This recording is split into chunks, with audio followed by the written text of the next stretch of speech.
Green Valley International School. Let us join hands to empower the future of nation.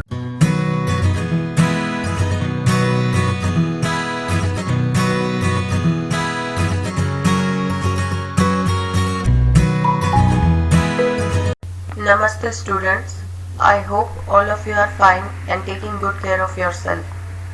Today we are going to discuss very important topic of your creative writing, that is essay writing.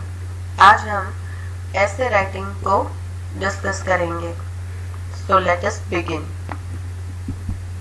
Maybe you think कि essay writing को discuss करने की क्या जरूरत है, हम तो 5th standard से ऐसे लिखते आ रहे हैं, अब क्यों? तो अब इसीलिए because now you will understand, now you are, आप इतने बड़े हो गए हो कि ऐसे के डिफरेंट टाइप्स आप समझ सके और उसके हिसाब से आप अलग अलग टाइप के हिसाब से आप ऐसे लिख सके. ठीक है, पहले समझते हैं कि ऐसे क्या है. The word essay is defined in the concise Oxford dictionary as a literary composition on any subject. Essay writing का यानी कि ऐसे का मीनिंग जो ऑक्सफोर्ड डिक्शनरी में दिया गया है वो है लिटरेरी कंपोजिशन. कोई भी प्रोज हो जो हम लेसन पढ़ते हैं, कोई भी पाठ जो हम पढ़ते हैं, कोई भी सब्जेक्ट के ऊपर, उसको ऐसे कहते हैं. It is written composition giving expression to one's own personal idea और opinion on some topic, but the term usually cover also any written composition whether it expresses personal opinion or give information on any given subject or details or narrative or description. ऐसे का simple meaning ये होता है कि कोई भी topic जो दिया गया है उसके ऊपर आपको अपने विचार व्यक्त करने हैं. You have to express your thoughts. आपकी थिंकिंग कोई भी टॉपिक के रिलेटेड क्या है, आप क्या मानते हैं, वो आपको कोई भी गिवन सब्जेक्ट या तो इंफॉर्मेशन जो दी गई है उसके ऊपर आपको लिखना है. That is the simple meaning of ऐसे. क्लासिफिकेशन ऑफ ऐसे राइटिंग. ऐसे में भी क्लासिफाइड एज. क्लासिफिकेशन, कितने टाइप के ऐसे, कितने तरह के ऐसे आपको पढ़ने हैं या तो आपको लिखने आ सकते हैं. Narrative, descriptive, expository, reflective, imaginative. ये फिलहाल ये 5 तरह के ऐसे जो है वो आपको आपके सिलेबस में पढ़ने हैं. यानी कि आपको क्वेश्चन में इन 5 तरह के ऐसे में से कोई भी एक तरह का ऐसे पूछा जा सकता है. इनको डिटेल में हम बाद में समझेंगे, एक एक ऐसे टाइप को हम डिटेल में समझेंगे.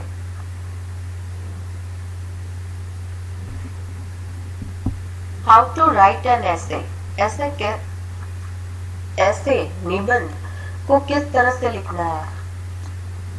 मे बी आप लोग सोच रहे होंगे कि we know how to write ऐसे, हमें पता है कैसा लिखना है, हम एग्जाम में भी लिखते हैं, हम होमवर्क में भी लिखते हैं.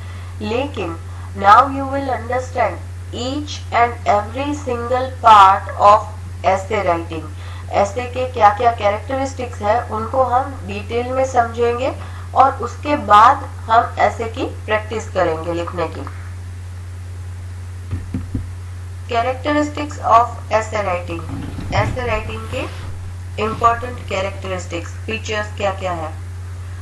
अ गुड ऐसे must contain the following characteristics. एक अच्छा ऐसे जो है वो किसको कहा जाता है, तो नीचे दिए गए जितने भी उसके फीचर्स है, कैरेक्टरिस्टिक्स है, लक्षण है, वो अगर किसी ऐसे में है, निबंध में है, तो वो निबंध अच्छा है.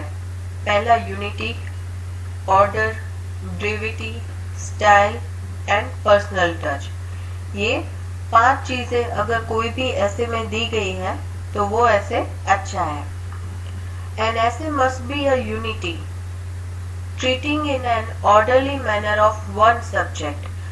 यूनिटी का मतलब क्या होता है कि आप जो ऐसे लिख रहे हैं वो स्ट्रिक्टली आपको एक टॉपिक से ही जुड़े रहना है.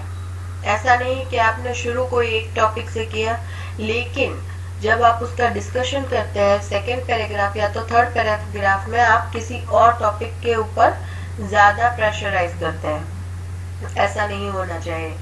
It should be concise, written and not too long. Essay जो है वो ज्यादा बड़ा नहीं होना चाहिए, यानी कि 5-6 पेज का ऐसे नहीं होना चाहिए। ज्यादा से ज्यादा ऐसे जो है वो 1.5 पेज का मोर देन इनफ है, या तो 2 पेज, उससे ज्यादा ऐसे लंबा नहीं होना चाहिए। And the style should be simple, direct and clear. आपके जो थॉट्स है, आप जो लिखना चाह रहे हैं, जो एक्सप्रेस करना चाह रहे हैं, वो क्लियर होना चाहिए, सिंपल लैंग्वेज में होना चाहिए और डायरेक्ट टू द पॉइंट होना चाहिए। And it should have an individuality और show the personal touch of the writer. यहाँ पे जो है वो आपकी थिंकिंग दिखनी चाहिए।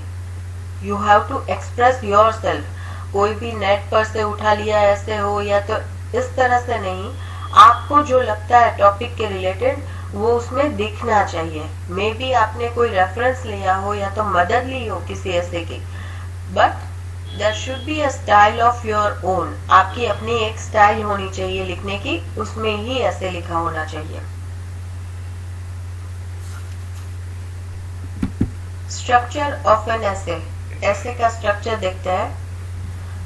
पहले आएगा इंट्रोडक्शन, उसके बाद body part and third is conclusion. तो ये 3 पार्ट हो गए ऐसे के। पहला इंट्रोडक्शन होगा, उसमें ड्रामेटिक ओपनर और hook transitional sentence, thesis statement, यानी कि आपका जो ऐसे है वो किस टॉपिक के ऊपर है, वो पहले पैराग्राफ में फर्स्ट लाइन से ही पढ़ने वाले को समझ में आ जाना चाहिए कि ओके, अगर हेडिंग दिया है ठीक है, अगर नहीं दिया then also we can identify. हमें इजीली पता चल जाता है कि ये टॉपिक के ऊपर ही आपने ऐसे लिखा है, तो वो क्लियर होना चाहिए। Body, topic, sentence, details and examples, concluding transition sentence. Body में आए गए 1 से 2 पैराग्राफ या तो मैक्सिमम 3 पैराग्राफ। ऐसे में ज्यादा से ज्यादा आप 5 पैराग्राफ लिख सकते हैं। पहला आ गया इंट्रोडक्शन, लास्ट हो गया कंक्लूजन और बाकी के 3 आप बॉडी पार्ट में लिख सकते हैं। ऐसा जरूरी नहीं कि आपको 3 पैराग्राफ ही लिखने हैं बॉडी में, आप 3 पैराग्राफ का भी ऐसे कर सकते हैं, इंट्रोडक्शन, बॉडी एंड कंक्लूजन। ठीक है, तो बॉडी में आएगा आपका मेन टॉपिक, आपका जो मेन पॉइंट है ऐसे का, जो सब्जेक्ट के रिलेटेड, वो बॉडी कंस्ट्रक्शन में आएगा। और कंक्लूजन में आएगा summary statement, restate your thesis, clincher. Summary यानी कंक्लूजन में आपने जो पूरा ऐसे पूरा डिस्क्रिप्शन, इंट्रोडक्शन के 1 पैराग्राफ और बॉडी के 3 पैराग्राफ में आपने जितना कुछ लिखा है उसका सार जो है, संक्षिप्त रूप, कंक्लूजन में आना चाहिए। राइटिंग एन ऐसे कंटेन्स, क्या क्या चीजें होनी चाहिए हमने आगे देखा, वो कैरेक्टरिस्टिक्स थे। यहाँ पे स्टिकिंग टू द पॉइंट, यानी कि एक टॉपिक पर जुड़े रहना। प्लानिंग द ऐसे, जो आप ऐसे लिखने वाले हैं उसका प्रॉपर प्लान कर लीजिए। रफली एक बार पॉइंट आउट कर लीजिए कि आप क्या क्या चीजें लिखोगे, उसमें से इंट्रोडक्शन में कौन सी जाएगी, कंक्लूजन में क्या लिखोगे, और बॉडी पार्ट जो है मेन पार्ट बीच का, उसमें आप क्या लिखोगे। एंड इंटरेस्टिंग इंट्रोडक्शन, आपका ऐसे जो है वो पढ़ने वाले को इंट्रोडक्शन पढ़ने के बाद बाकी का जो है ऐसे है वो पढ़ने का मन करना चाहिए। ऐसा नहीं कि बोरिंग सा इंट्रोडक्शन लिख दिया। The person should like the introduction so ही और she will read further. A persuasive body, यानी कि कन्विंसिंग बॉडी पार्ट, आप जो टॉपिक लिख रहे हैं उससे पढ़ने वाला रिलेट करना चाहिए। He should be agree with your points. And effective conclusion, आपने जो भी पूरे ऐसे में लिखा उसमें एक इफेक्टिवनेस होनी चाहिए कि चलो भाई जिस हमने पूरा ऐसे पढ़ा और समझ में भी आ गया। रिव्यूइंग, यानी कि आपने जो लिखा है उसको एक बार चेक कर लीजिए, कोई भी सेंटेंस मॉडिफाई करने की जरूरत है, अगर रिपीटेड सेंटेंस होता है तो उसको चेंज करने की जरूरत है, ग्रामेटिकल मिस्टेक्स अगर है या तो स्पेलिंग मिस्टेक है, वो सब चेक करनी चाहिए। प्लान, ये बहुत इंपॉर्टेंट पार्ट है। प्लान मतलब किस चीज का हम प्लान कर रहे हैं। Planning gives you an idea of where to begin and how the essay should flow. Planning इसलिए करना चाहिए ऐसे राइटिंग का कि आप कौन से टॉपिक से, आपको जो सब्जेक्ट दिया गया है उसमें क्या टॉपिक आप इंट्रोडक्शन में लिखेंगे, कौन कौन से वर्ड्स आप चूज करेंगे, अगर कोई एग्जाम्पल रिलेटेड है तो वो आप कहाँ पे यूज करेंगे, इंट्रोडक्शन में करेंगे, कंक्लूजन में या तो बॉडी में, तो वो प्रॉपर प्लानिंग उसके लिए जरूरी है। Make sure your essay is in a chronological order so it is easy to read.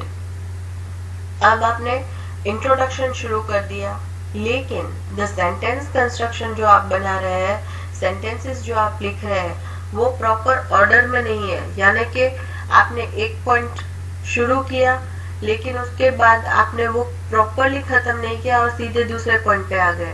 दूसरा पॉइंट अभी शुरू ही किया था और वापस से फर्स्ट पॉइंट का कोई भी टॉपिक या तो सेंटेंस आपने लिख लिया।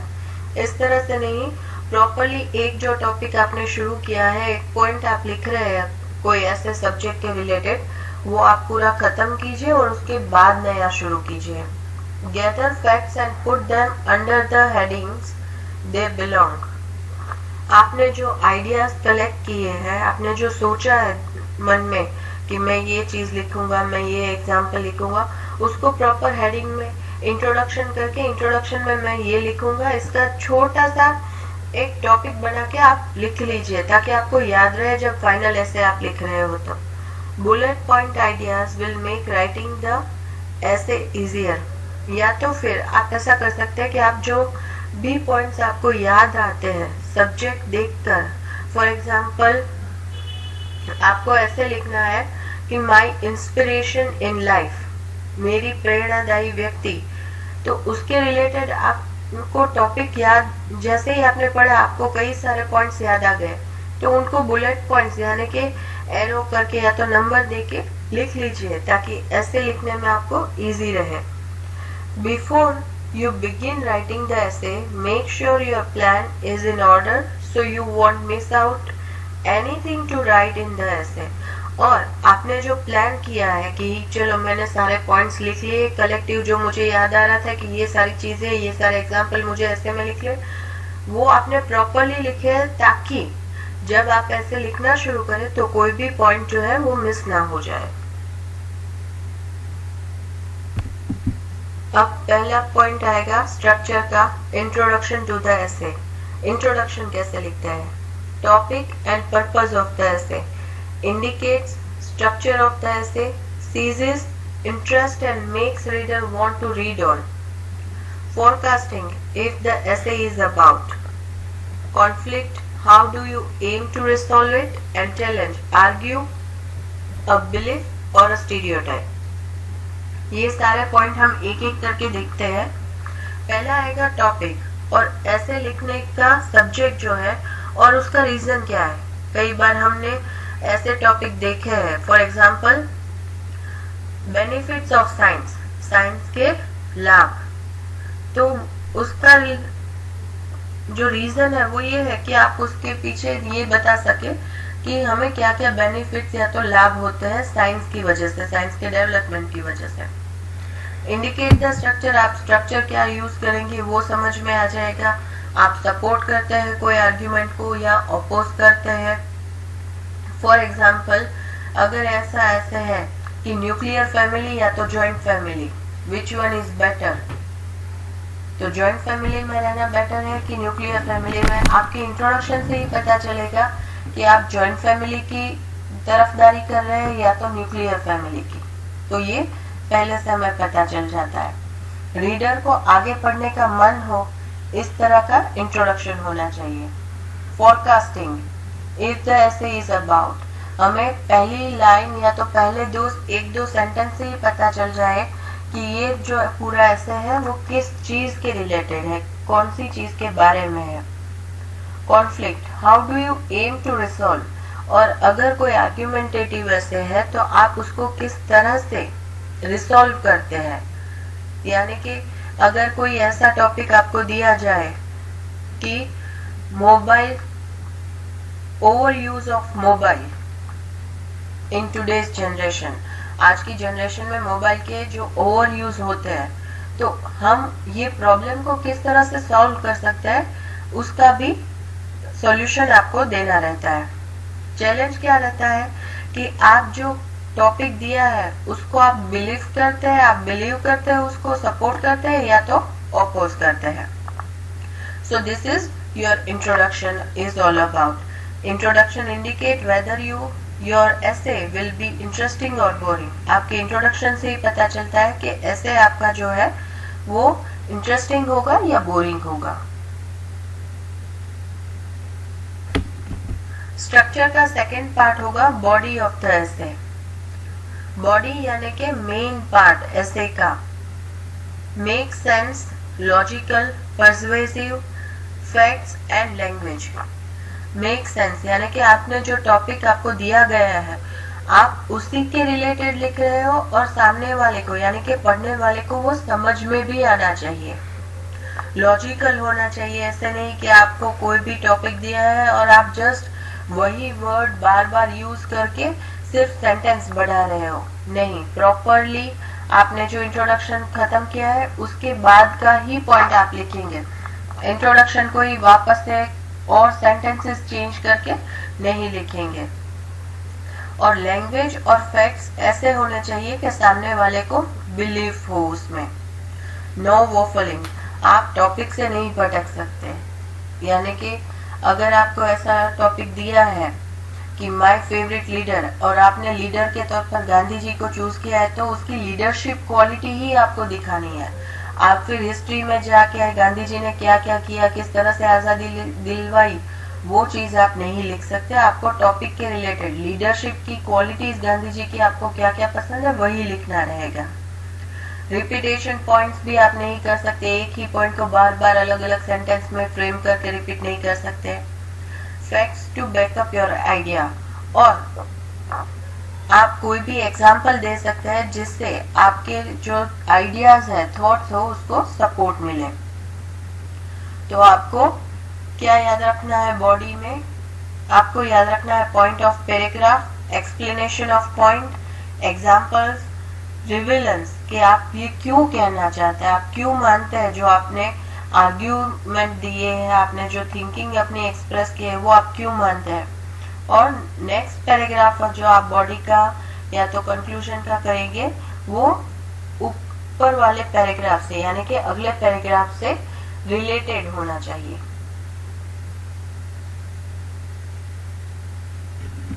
लास्ट पार्ट ऑफ ऐसे structure that is conclusion of the essay. Conclusion यानी कि summary. Summarize main points. Usually don't introduce new ideas.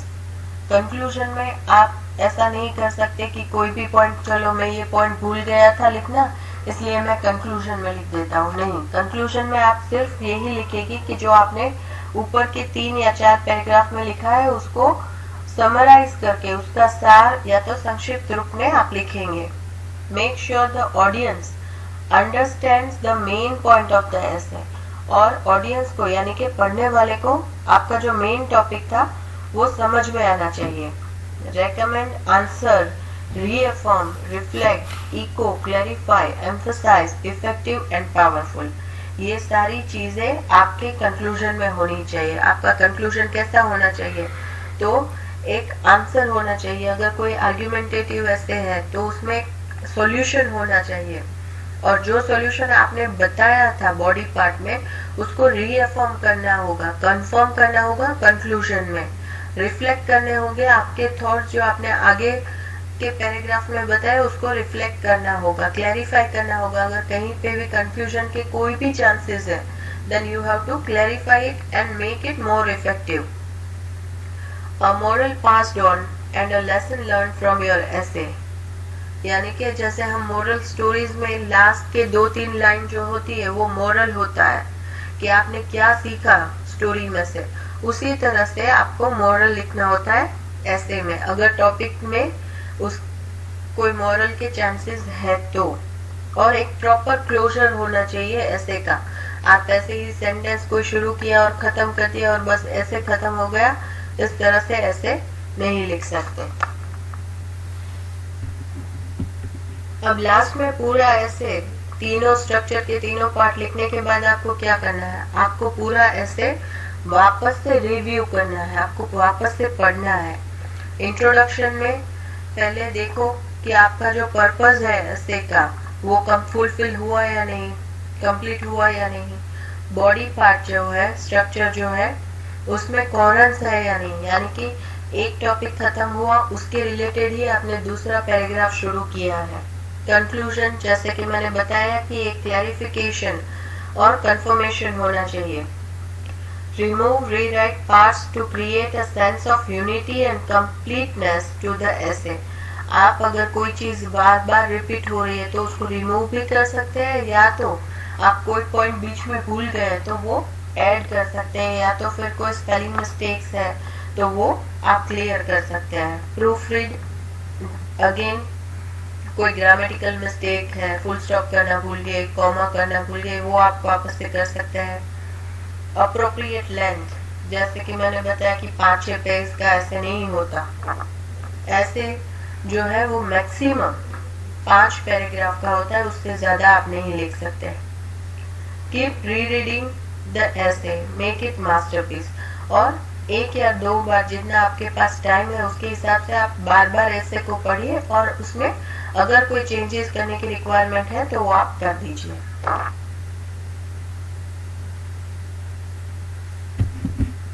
Okay students, here we end our topic essay writing. I hope अब जो points आपको पहले clear नहीं थे वो आपको क्लियर हो चुके होंगे, और आपके अब जो ऐसे आप लिखेंगे उसमें ये पॉइंट्स आप ध्यान में रखेंगे और एक बेहतर ऐसे लिखेंगे। ठीक है, आपको जो वर्कशीट भेज रहे हैं इस वीडियो के साथ, उसमें जो ऐसे एज अ सैंपल ऐसे आपको भेजे हैं, निबंध जो भेजे हैं वो आप पढ़ लेना, और जो एक्सरसाइजेस के ऐसे हैं वो आपको लिखने हैं नोटबुक में। ठीक है, we end our video here. Do take care of yourself and have a great day. Bye.